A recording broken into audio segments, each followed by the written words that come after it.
Bonjour. Bonjour. Alors, vous êtes Joël Van Cotter, docteur en philosophie, ou doctorant en philosophie, doctorant.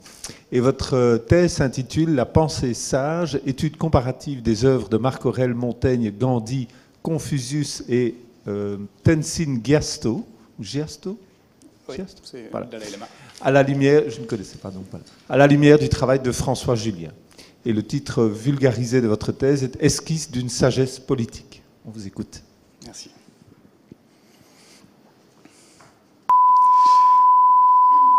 Si l'on observe l'état du monde aujourd'hui, sans être nécessairement un vieux grincheux mélancolique, on peut éprouver une certaine inquiétude face à la destruction de l'environnement ou la montée des inégalités. On peut se dire « oups ». Mais, au fil des lectures, il m'a semblé qu'un certain nombre de penseurs disaient finalement la même chose, quel que soit le lieu, l'époque, la culture. Et donc deux questions sont apparues, qui sont à la base de la thèse. D'une part, et s'il existait une sagesse universelle ? Et d'autre part, qu'est-ce qu'on pourrait en faire ? Alors pour arriver à la cime des réponses à ces deux questions, il nous fallait une cordée solide.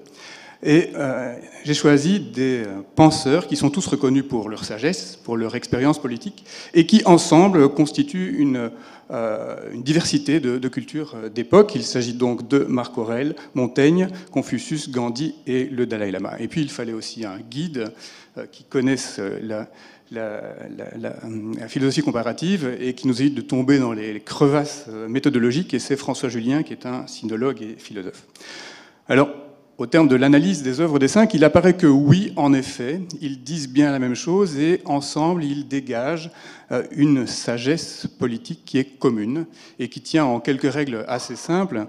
La première, c'est que l'important, c'est d'essayer d'être quelqu'un de bien, pas quelqu'un de riche ou quelqu'un de puissant, qu'il y a un ordre du monde qui est là, même si on ne le comprend pas, qu'il y a un flux qui est constant et qu'il importe de l'accepter et de s'en détacher pour ne pas trop souffrir. Il importe aussi d'accepter l'évidence du politique et de la fraternité, dont parfois on doute. Il importe de se maîtriser, de discipliner son corps, son esprit, de faire preuve de compassion et d'essayer de penser juste, parce qu'en fait on ne vit pas dans le monde, mais on vit dans l'idée qu'on a du monde.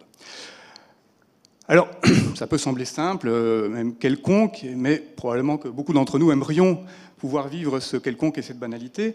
Et puis, c'est pas si simple que ça, parce qu'en fait, il y a une contradiction, en tout cas une tension, dans deux parties de la sagesse. D'une part, il y a un abandon, on se laisse aller, et d'autre part, on se retient, on tient son corps, et on rentre dans la résistance et dans la lutte.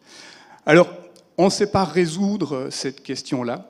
On ne peut pas définir précisément la sagesse dans le cadre d'un concept non contradictoire d'ordre philosophique ou d'ordre psychologique. Mais par contre, on peut dissoudre la question et, plutôt que de définir, décrire le processus de la sagesse comme un mouvement qui a sa cohérence par le mouvement et par l'intégration des différentes dimensions.